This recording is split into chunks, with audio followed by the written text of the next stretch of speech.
Le titre de cette étude, c'est Le mariage. Il est écrit par notre bien-aimé frère Blaise. Nous sommes présentement à la 6e partie de ce livre. Nous sommes à la 6e partie de ce livre. Conclusion. Conclusion. Au regard de ce qui précède, le mariage selon Dieu prend effet dès lors que la jeune fille est donnée par ses parents vierges et ou libres de tout engagement à son époux, moyennant ou non la dot, après ou sans les fiançailles. Le critère essentiel d'effectivité du mariage selon Dieu est donc le consentement du père ou du chef de famille selon les coutumes. L'expression de vœu concordant de mariage entre un homme et une femme ne constitue ni un lien de fiançailles, ni une condition suffisante ou sine qua non du mariage au regard de l'importance de la puissance paternelle, encore moins un lien de mariage.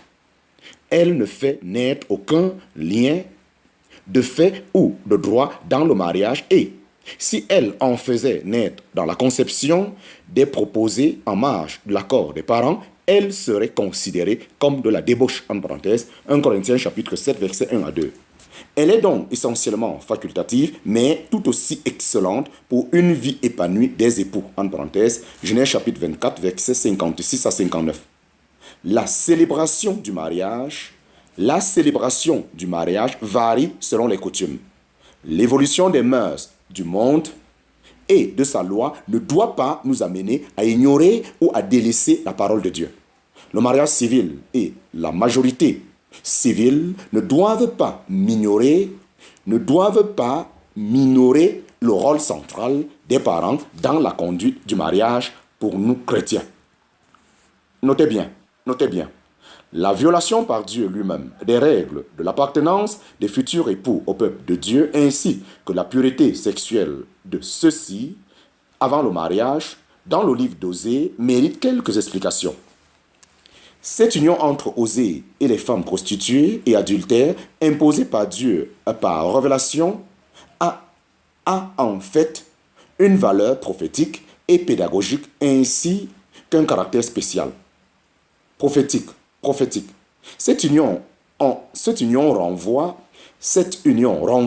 au rejet du peuple juif et à l'annonce de l'ouverture du salut aux pécheurs d'entre les païens. En parenthèse, Matthieu chapitre 21, verset 33 à 44, Matthieu chapitre 22, verset 1 à 14, Romains chapitre 9, Romains chapitre 11. Pédagogique.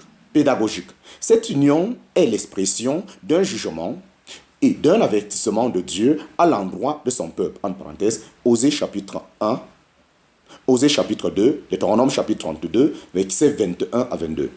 Ce jugement est double.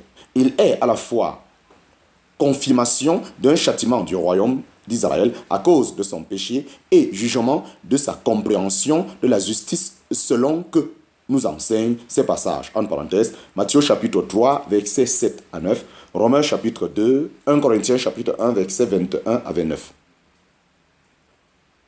Spécial.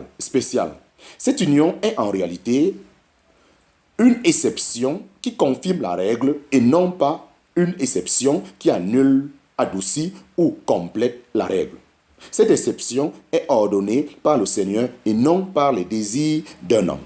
Elle répond à un contexte précis de souillure et de malaise généralisé du peuple de Dieu dans lesquels elle sert de jugement.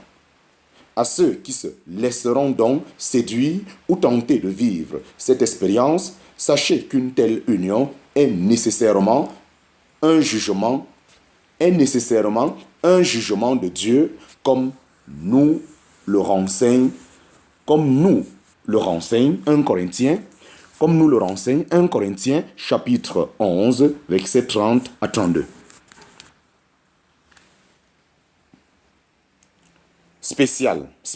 Cette union est en réalité une exception qui confirme la règle et non pas une exception qui annule, adoucit ou complète la règle. Cette exception est ordonnée par le Seigneur et non par les désirs d'un homme. Elle répond à un contexte. Elle répond à un contexte précis de souillure et de malaise généralisé du peuple de Dieu dans lesquels elle sert de jugement.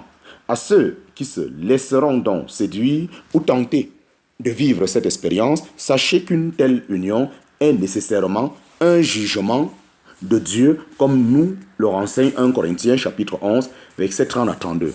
Fin de cette étude, il a été traduit par votre bien-aimé frère Niesa Kotemomo Honoré.